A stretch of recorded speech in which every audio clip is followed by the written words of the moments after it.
Found out my wife was cheating on me and my daughter, helped her hide it. So I used her college fund for myself, filed for divorce, and kicked them out. Now they're begging me to reconcile. All right, Reddit. Never have I ever thought that I would be writing on here, but it all started when I found my wife's Reddit account where she documented her year-long affair with a competitor's sales rep, complete with photos of my daughter going on dates with them like some twisted happy family, kicked them both out, liquidated the $198,000 college fund, and watched their supportive boyfriend ghost them the second his own career imploded.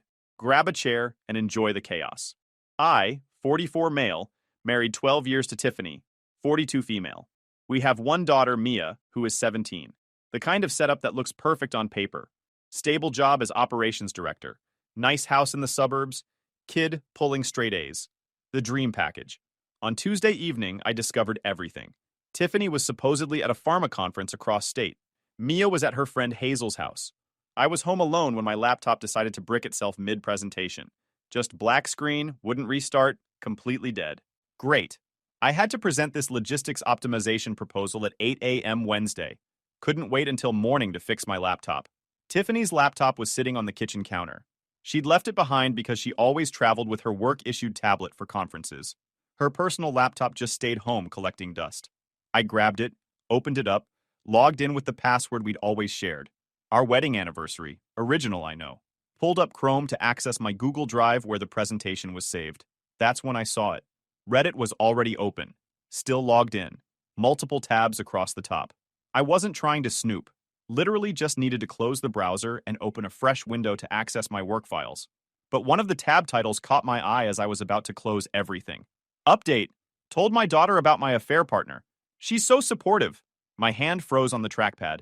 Click the tab. Some user with a throwaway account, Living Authentic 247, had posted this long update about how she'd finally told her teenage daughter about the affair she'd been having, talking about how supportive her daughter was being, how mature she was handling everything, how they'd even gone on a casual dinner together with the affair partner, and it went great. The post was from 3 days ago. It was Tiffany's account, the pharmaceutical conference references, the 17-year-old daughter, the way she wrote, that specific self-justifying tone she used when explaining away anything selfish. Every detail screamed my wife. Shock hit like ice water.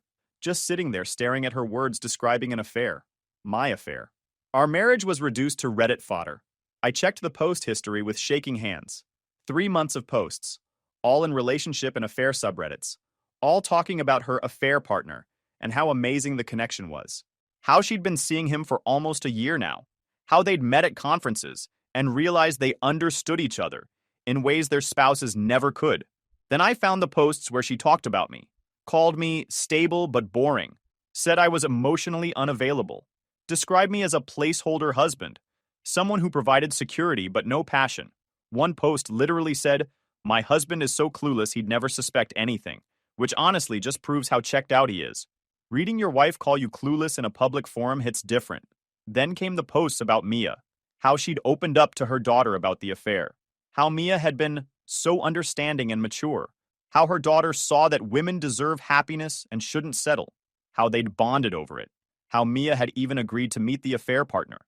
My 17-year-old kid wasn't just covering for her mom's affair. She was actively participating, cheerleading it, playing supportive daughter to my wife's midlife crisis.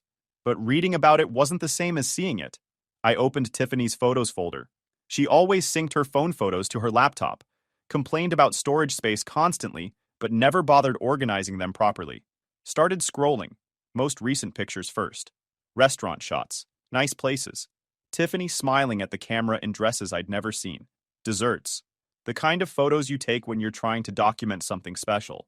Then I saw the group shots. Tiffany sitting at a table. Some guy's arm around her shoulder. Both laughing at something off camera.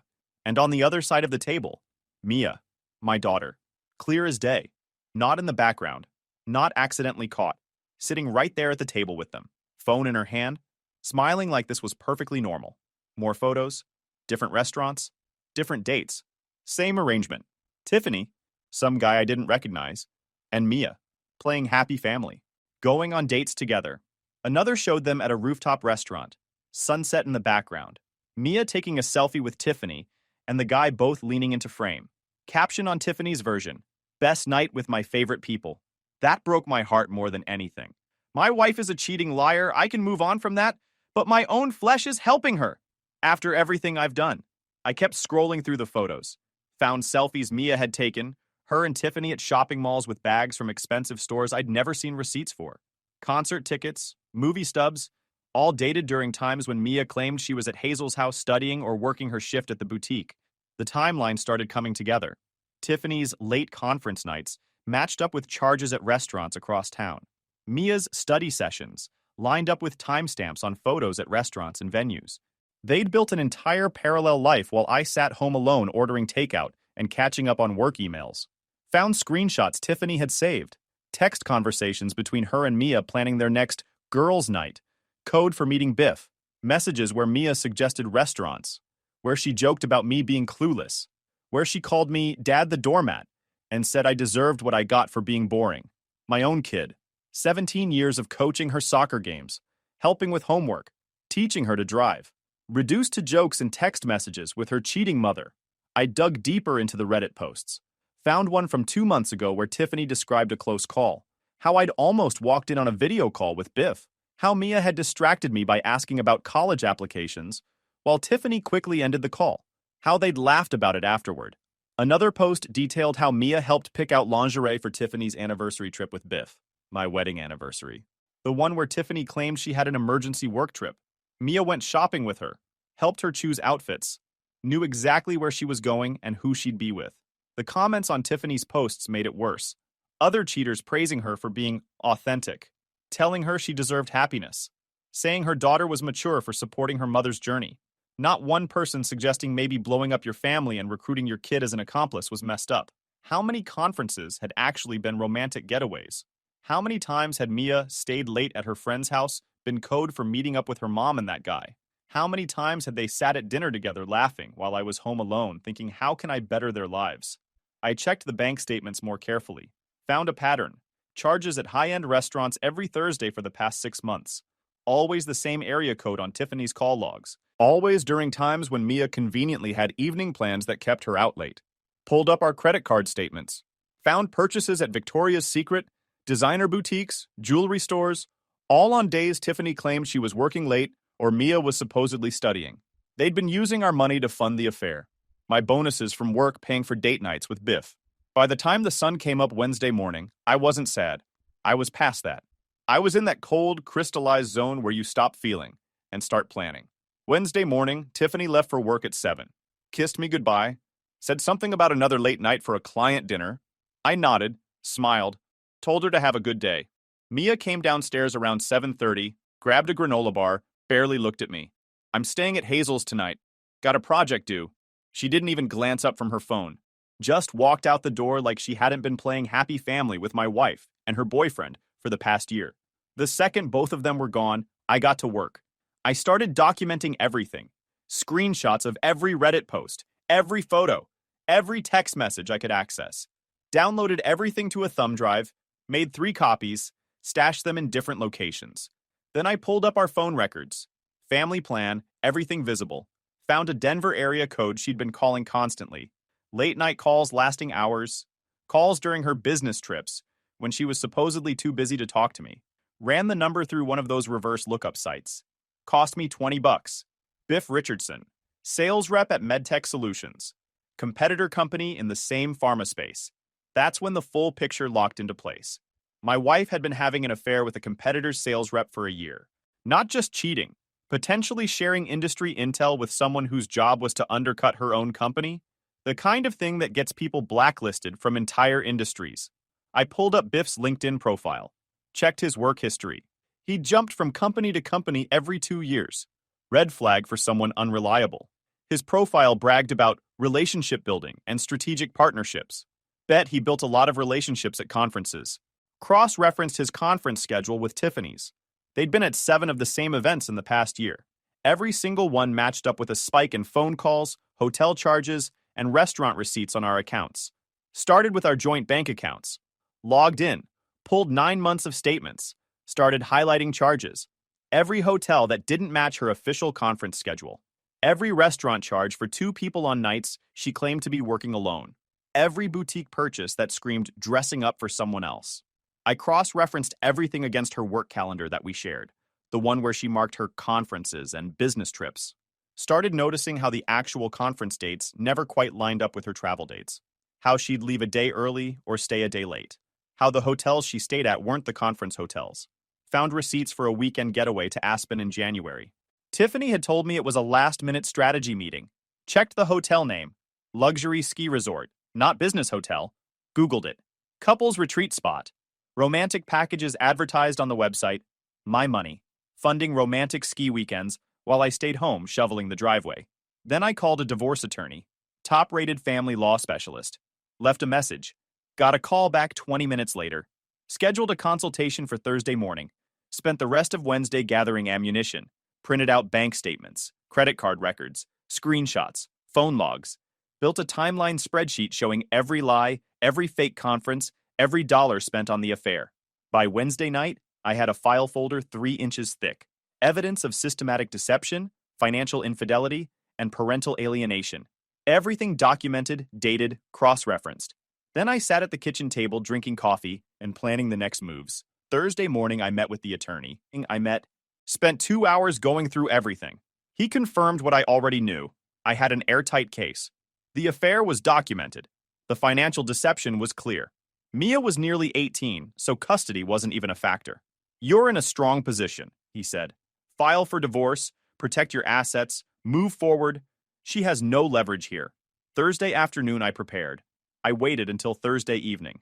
Tiffany had said she'd be home for dinner. No conferences, no late meetings, just a quiet night at home. Mia was supposed to be working her shift at the boutique until 7. I texted Mia at 6. Can you come home after work? Need to talk to you and your mom about something. She responded immediately. What about? Just come home. Tiffany got home at 6:30, looking confused. What's this about? Thought we could have a family dinner. Haven't done that in a while. Mia walked in at 7:15.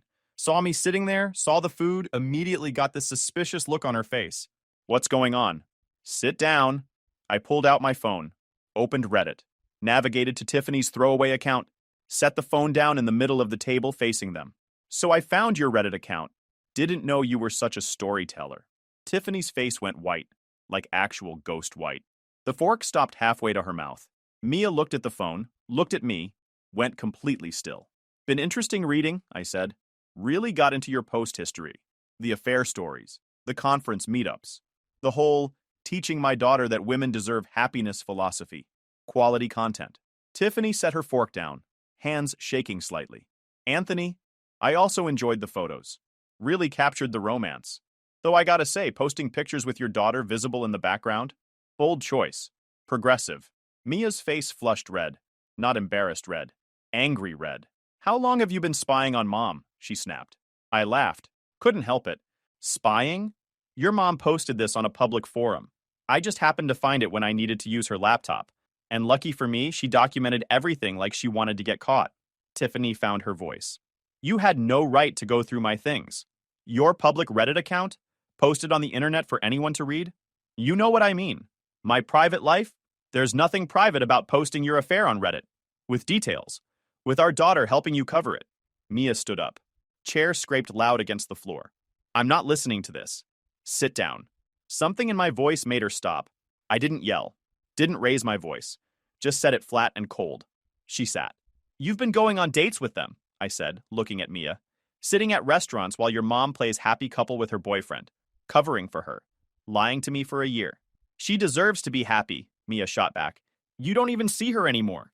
You're just there. You don't care about her. And this is your business, Hal? She's my mom, and if I was married to someone like you, I would do the same. Wow, okay. Tiffany jumped in, voice getting defensive now that the initial shock wore off. Anthony, you don't understand. Biff and I have a real connection. Something I haven't felt in years. Even your daughter thinks you're dull. It's not my fault. Save it for your Reddit posts. Tiffany's expression hardened. Fine. You want honesty? I'm in love with Biff. Have been for months. He is everything you can never be, and I am not ashamed that I am in love. He's a competitor sales rep in your industry. You're a walking liability. He's a good man who treats me like I matter. He's seeing a married woman he met at a conference. Real prince. Mia slammed her hand on the table. Don't talk about him like that. You don't know him. Mom deserves happiness. Biff makes her happy. You don't, so stop being insecure. I never thought I would raise such an entitled child. Like mother. Like daughter. Her face went red again. I'm being supportive, which is more than you ever are.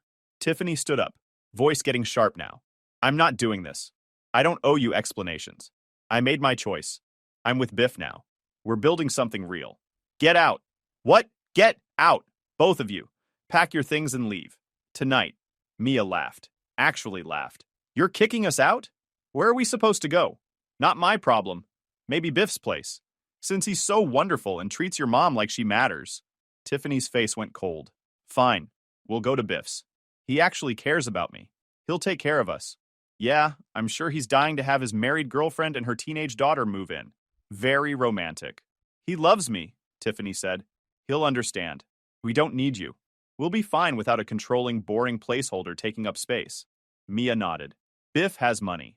He has an actual life. We'll be better off. You're just a loser who can't keep his wife happy. I smiled. Actually smiled. Okay, go. Both of you. Right now. Tiffany grabbed her purse. We're leaving. Biff will be thrilled we're finally making the move. He's been wanting me to leave you for months. Sure he has. You'll regret this, Mia said. When we're happy with Biff and you're alone in this house, you'll regret being such a bitter jerk. I'll take my chances. They both walked out. Mia grabbed her phone screaming, You will die alone. Tiffany grabbed her keys. The door slammed behind them. I stood in the empty house for about 10 seconds, trying to digest what happened. It hurt. I'm not going to lie, but I didn't need to be hurt now. I needed to plan. Friday morning, I woke up at 6. Showered, got dressed, made a list. First call was to my best friend Tom. He answered on the second ring. Anthony, what's going on? Tiffany's been cheating for a year with a competitor sales rep. Mia's been helping her. I found everything on Reddit Wednesday night. Confronted them Thursday. Kicked them out. They went to stay with the affair partner. I'm filing for divorce. Need a good attorney recommendation. Silence. Then, those awful women. Yeah. Give me an hour. I'll find someone. The second call was to my bank. Opened right at 8. I was there at 8:15.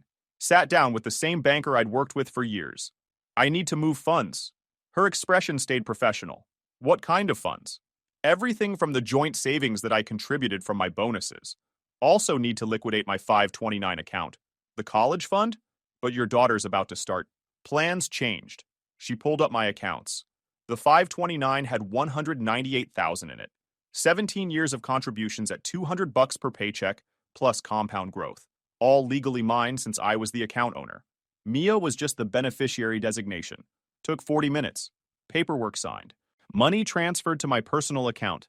After taxes and penalties, about $170,000 remained. 17 years of college savings redirected. Mia could figure out community college on her own. I also moved $37,000 from our joint savings, the exact amount I deposited from my last 3 bonuses. Perfectly legal. My money going back into my account. Changed my direct deposit to a new account Tiffany couldn't access.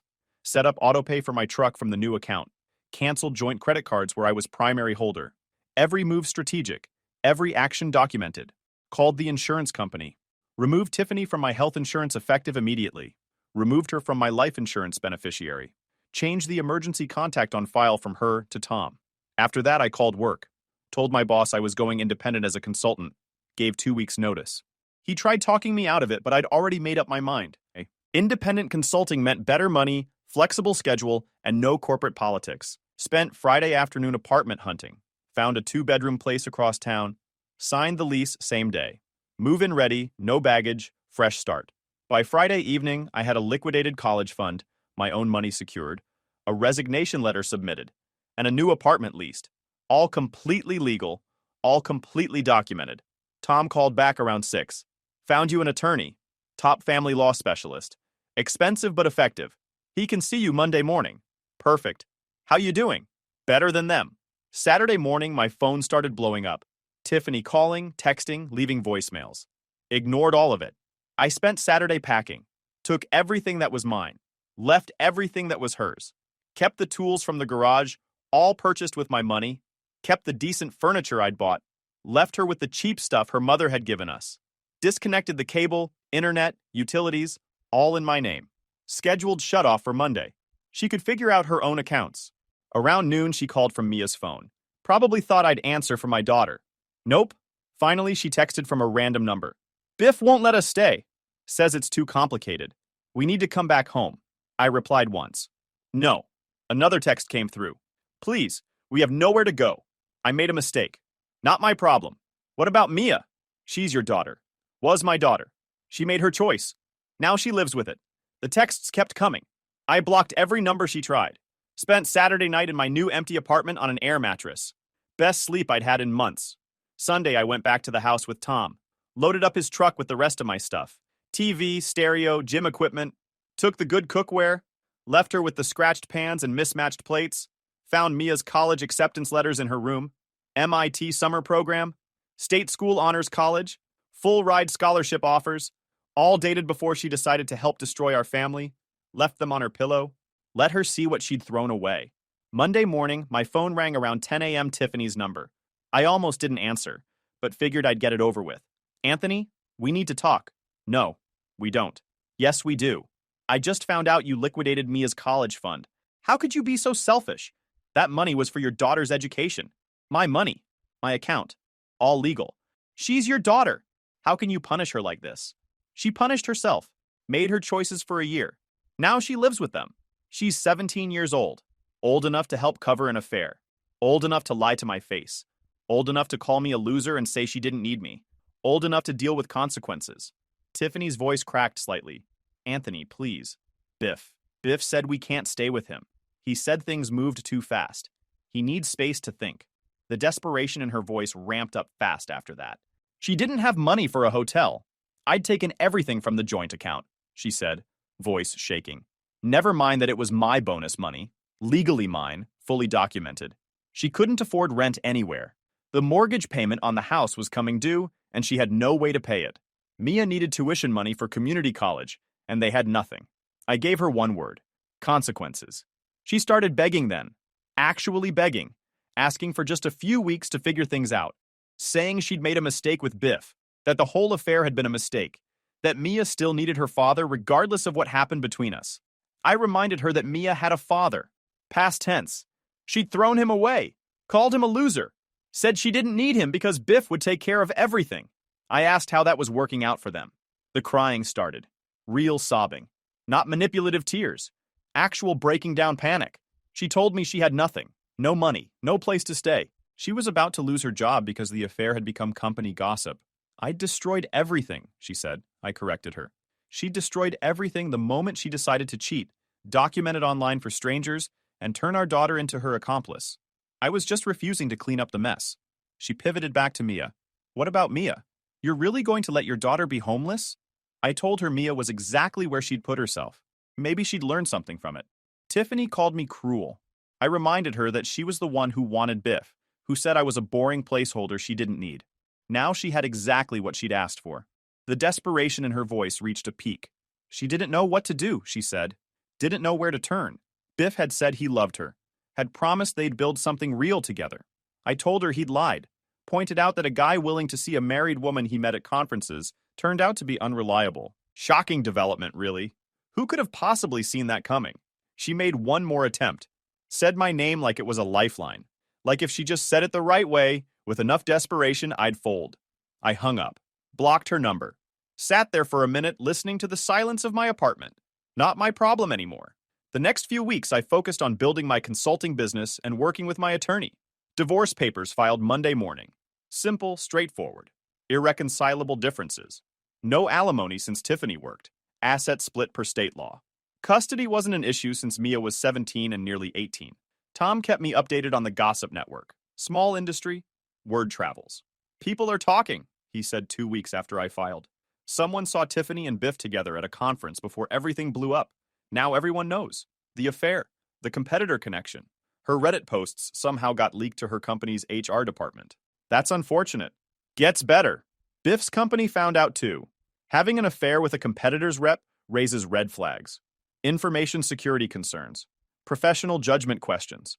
They're investigating whether any proprietary information was shared during the relationship. What Tom didn't know was that I'd helped that investigation along. Made a few anonymous calls to MedTech Solutions Compliance Department. Mentioned dates that Tiffany and Biff had met at conferences. Suggested they check whether any of Biff's competitor intelligence reports coincidentally aligned with those dates. Planted seeds about information security. I also sent anonymous emails to both HR departments. Included screenshots of Tiffany's Reddit posts. The ones where she bragged about conference meetups, where she mentioned specific dates and locations, where she documented their relationship timeline with enough detail that any compliance officer worth their paycheck would start asking questions. Nothing illegal, just a concerned citizen providing potentially relevant information. Found Biff's boss on LinkedIn. Sent an anonymous message asking if MedTech knew their sales rep was seeing a competitor's employee. Attached screenshots showing Tiffany worked for a direct competitor. Mentioned potential industrial espionage concerns. Corporate compliance departments love investigating potential liability. Once I planted the seeds, they ran with it. Started pulling travel records, expense reports, email logs. Both companies scrambled to determine if confidential information had been compromised. 3 weeks after the divorce filing, Tiffany's reputation in the industry was destroyed. Meetings got awkward. Clients started requesting different reps. Management was evaluating her position. Biff's quarterly numbers dropped. Clients didn't trust him anymore. Word spread fast in the pharma sales world. This guy was seeing competitors for intel. Didn't matter if it was true. Perception became reality. 4 weeks in, Tiffany got let go. Officially, performance issues. Really everyone knowing she'd been seeing a competitor's rep while documenting it online. Biff lasted another week. His company restructured his territory, demoted him, cut his accounts, basically ended his career without officially firing him. His expense reports got flagged. Turns out he'd been charging personal trips as business travel, hotels that didn't match conference locations, meals with no legitimate business purpose. The investigation I'd triggered uncovered all sorts of financial violations. They didn't fire him outright. That would have been too clean. They gutted his territory, eliminated his bonus structure, reassigned his biggest accounts, made it so miserable he'd quit on his own. Then came the really satisfying part. Biff completely ghosted Tiffany, stopped answering calls, blocked her number, went full no contact. Tom heard through the grapevine that Biff's wife found out. She'd gotten suspicious about late nights and unexplained charges. Found evidence of multiple affairs, not just Tiffany. Filed for divorce and took him for everything. House, kids, savings, retirement accounts. Biff ended up in a studio apartment paying alimony and child support to his ex-wife while working retail to make ends meet. His career in pharma sales destroyed. His reputation torched. Everything gone. Tiffany had burned down her marriage, her career, and her relationship with her daughter's father for a guy who ditched her. The second things got complicated, and his own career was threatened. Perfect. Tiffany tried reaching out again around week 5. Different number, same desperation. Said she'd made a mistake. Said Biff wasn't who she thought. Said she wanted to work things out. Replied once. Signed the divorce papers yet? She had. My attorney confirmed receipt. Everything moving forward smoothly. 6 weeks after everything exploded, I met someone at a networking event. Barbara, 38, worked for a nonprofit doing international humanitarian work. Her ex-husband had left her for someone younger 3 years earlier. She had a daughter, Willow, 16. We started casual, coffee, lunch, dinner once a week. Easy conversation without drama. Willow was the complete opposite of Mia. Polite, genuinely interested in other people. Mature without the entitled edge. First time I met her, she asked me about my work, listened to my answers, told me about her school robotics team. Like an actual conversation with a normal teenager. She helped Barbara with dinner without being asked. Said please and thank you. Made eye contact when talking to adults. Basic courtesy that apparently wasn't universal. The contrast with Tiffany and Mia was almost funny. Barbara didn't manipulate, didn't lie, didn't post her relationship journey on Reddit for validation. Just existed as an actual adult person with boundaries and emotional maturity. Willow was just a normal kid dealing with normal teenage stuff and treating adults with respect. She would always say, "My mom's so lucky to have you." Actually, I am too. Barbara knew about the divorce. I'd told her everything early on. Figured if she was going to bail, better to know up front. That's rough, she'd said. Your daughter helping her mom cheat. That's betrayal on 2 levels. Yeah, she learned consequences the hard way. No judgment. No lecture about forgiveness. Just acknowledgement that actions have results. 4 months in, Barbara and I moved in together. Willow transitioned smoothly, set up her room, hung posters, never complained. Meanwhile, radio silence from Tiffany and Mia. Tom would update me occasionally. Tiffany working retail now. Couldn't find anything in pharma. Blacklisted, basically. Mia at community college, working full-time at Target to pay tuition, living together in a small apartment because Tiffany couldn't keep up the house mortgage after I moved out. The house went into foreclosure 3 months after I left. Tiffany couldn't make payments on her retail salary. Bank took it back. Another consequence she hadn't planned for when she was posting affair updates on Reddit. Heard through Tom that Tiffany tried reaching out to old industry contacts for job help. Nobody returned her calls. Word had spread too far. The affair, the Reddit posts, the professional misconduct allegations, all of it followed her. Biff apparently moved to a different state, trying to rebuild somewhere his reputation hadn't reached yet. Last Tom heard, he was working car sales in Oklahoma, from six-figure pharma sales to used vehicles. Beautiful trajectory. Zero sympathy. 7 months after everything went down, someone knocked on my apartment door at 9 p.m. on a Friday. Opened it. Mia standing there looking rough, thinner, tired, older somehow. Dad? No. Please, I just need... No. I'm sorry. I know I messed up. I was stupid. You made a choice. For a year. Tears started. I'm sorry. I've been trying to fix things. Nothing to fix. We're done. I'm your daughter. You were my daughter. You chose to throw that away when you chose to help your mom destroy our family. Mom's struggling. We're both struggling. The house is gone. She can't find work. I'm working 40 hours a week and going to community college. Consequences. Dad, please. I need help with tuition. Just for this semester? No. That's not fair. Life's not fair. You're learning that now. How can you be so cruel? Easy. You helped your mom cheat on me for a year. Lied to my face, called me a loser, said you didn't need me. Now you're finding out what not needing me actually looks like. Barbara appeared in the doorway behind me. Everything okay? Mia looked at her, then at me, expression changing from desperate to angry. You replaced us. I moved on. With her? You're pathetic. Replacing your family with some random woman. Your mom was cheating on me for a year while you helped. I'm not the one who destroyed the family. I said I'm sorry. And I said we're done. Go home. I don't have anywhere else to go. Then figure it out. You're an adult now. Adults solve their own problems. Barbara put her hand on my shoulder. Calm, steady. Anthony, maybe we should... No. I looked at Mia. You came here for money. I'm not giving you any. You made choices. Live with them. I'm your blood. Blood doesn't mean anything when you betray the person who raised you. Go home, Mia. She stood there for another few seconds, then turned and left. Barbara looked at me. You okay? Never been better. We went back to watching TV like nothing happened. After a while, I started thinking about making a huge decision. I will update you guys on it very soon. Update. Should I give my stepdaughter the college fund I took from my bio daughter? 1.5 years since I kicked out my cheating wife and accomplice daughter. Been with Barbara for about a year now. Her daughter Willow just got accepted to MIT's summer robotics program. Kid's 18, smart as heck, actually respects people. Complete opposite of Mia. Here's the situation. I liquidated Mia's college fund after discovering the affair. $198,000 originally, now about $170 after taxes and penalties. Been sitting in my investment account doing nothing. Willow's talking about college applications, good schools, real programs, actual future ahead of her. Barbara mentioned tuition costs the other night. Didn't ask for anything, just stated facts. Her ex left her with nothing 3 years ago. She's been saving what she can, but it's not much. I've been thinking about giving Willow the money, setting up a new 529 in her name. Same structure I used for Mia, different kid, potentially better outcome. Meanwhile, Mia's at community college working full-time at Target to pay tuition. Tried getting student loans but got denied because Tiffany's credit is trashed from the foreclosure. Not poor enough for aid, not rich enough to afford school. She applied for help from my old friends. Nobody responded. Here's what's messing with my head.